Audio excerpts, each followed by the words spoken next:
पूर्णिया, कटिहार, किशनगंज, ये जो सीमांचल है, पप्पू यादव को जान देना पड़े, हम जान देने को तैयार है। सीमांचल को कोई हमसे छीन नहीं सकता और बड़ी गहरी साजिश के तहत यूनियन टेरिटरी बनाने की तैयारी चल रही है।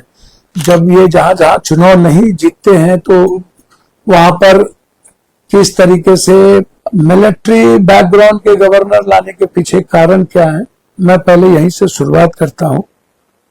मैं शुरुआत इसलिए आपसे मैं करना इस बात को लेकर के चाहता हूं कि आप इसको समझिए, बिहार को फिर से बांटने की कोशिश हो रही है। अमित भाई गए थे सीमांचल, 3 दिन रहे। अमित भाई देश के गृह मंत्री हैं, हम उनका सम्मान करते हैं, लेकिन अपने घर से, अपने अपनों से, अपने इंसानियत से मैं कोई समझौता नहीं करता। और बिहारी से तो इस जन्म में क्या, मैं मर जाना पसंद करूंगा। हमको कोई मरवा दे, खत्म कर दे, हमको अकेले रहना मंजूर है, हम छोड़ देंगे राजनीति, लेकिन मैं बिहार को के साथ जो घटना होने वाली है उसको नहीं छोड़ूंगा। एक गहरी साजिश चल रही है। उस साजिश के बारे में मैं आपको बता दूं, बहुत लंबे समय से इसके पीछे एसआईआर हुआ, कई चीजें हुई। जब ये जहां जहां चुनाव नहीं जीतते हैं तो वहां पर किस तरीके से किया जाए उसको भी देखिए आप उठा करके, तो आपको समझ आएगा। अभी जो यूजीसी की साजिश है, ये इसको आप हल्के में मत लीजिए। यूजीसी की भी साजिश में ये सरकार है, समाज को बांटने में भी ये सरकार है, गाल बैकवर्ड फॉरवर्ड करना, ये बहुत गंभीर साजिश। अभी और कुछ आने वाला है जो मैं आपको बताऊंगा, जो आरक्षण का जो रोस्टेड आने वाला है, जिसमें ओबीसी में यादवों को, कुर्मी को, और क्यों वो रुका हुआ है जबकि 2 साल पहले ही वो चला गया है। उसके बाद इसमें माइनॉरिटीज की भी को, जो अत्यंत पिछड़ा जाति में मुसलमान है, पसमंदा है, वो 6% उसको आरक्षण उस आधार पर मिल जाएगा। तो आज 1% है, कल 6% आ जाएगा, ये भी इनके लिए तकलीफ दे है।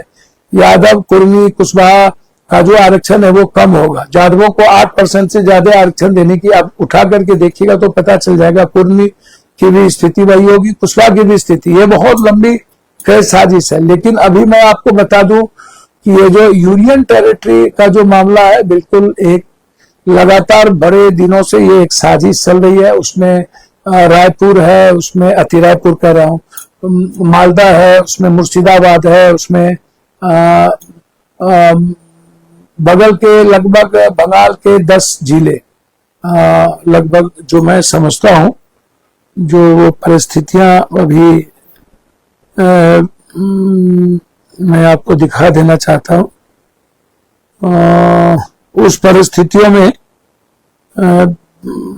मुझको लगता है कि कितने लोग, कितने जिले, उसमें पूर्णिया, कटिहार, किशनगंज, ये जो सीमांचल है, पहले ही बिहार को इन लोगों ने, बंगाल को अलग किया, छत्तीसगढ़ को अलग किया, उड़ीसा को अलग किया, झारखंड को अलग किया।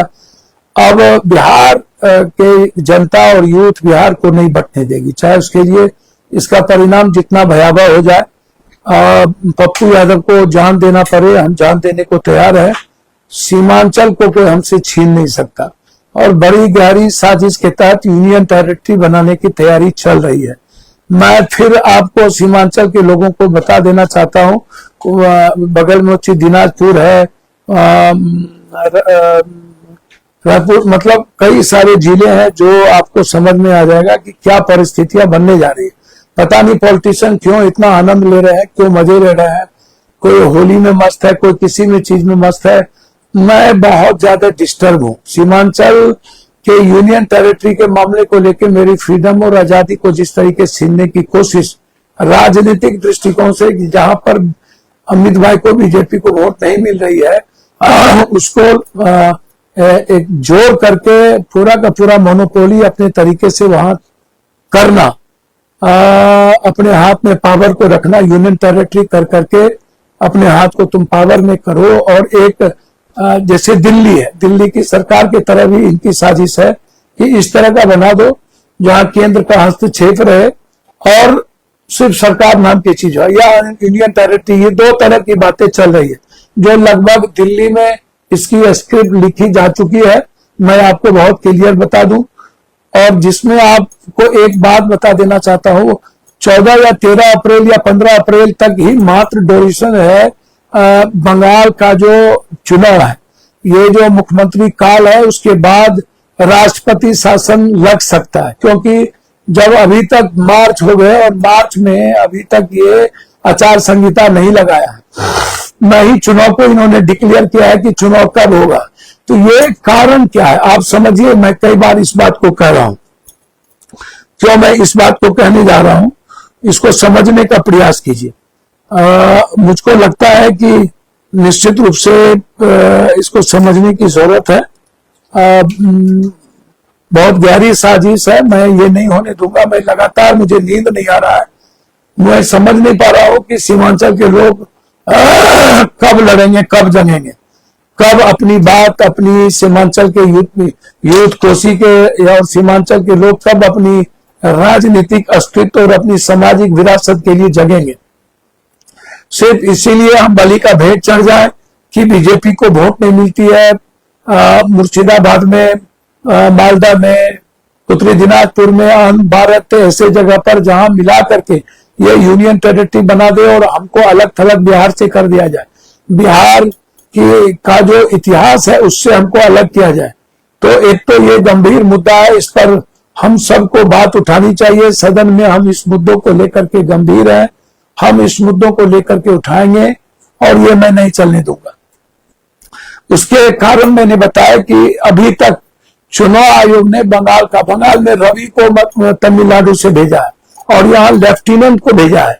तो ये लेफ्टिनेंट को भेजने के पीछे यूनियन टेरिटरी का एक बड़ा इतिहास माना जा रहा है। दूसरी तरफ नीतीश कुमार जी को मुख्यमंत्री से अपदस्थ करना और बीजेपी की सरकार लाना, और दूसरी तरफ राष्ट्रपति शासन के तहत बंगाल का चुनाव हो, यह जो एक साजिश है, यह बहुत गंभीर साजिश है।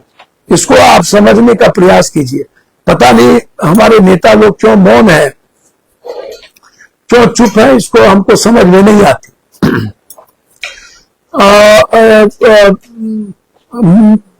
बंगाल के सरकार से इनको सहमति लेनी पड़ेगी। यदि राष्ट्रपति शासन लगता है तो फिर इनके गवर्नर वहां होंगे और वहां से वो प्रस्ताव ले आएंगे। तो कई तरह की चीजें चल रही थी, तो मुझको लगा कि आपसे मुझको शेयर करना चाहिए और बिहार की जनता को बताना चाहिए कि ये इत्तेफाक संजोग नहीं है। ये सब कुछ 3 महीने से स्क्रिप्ट लिखे जा रहे हैं कि कब क्या होगा।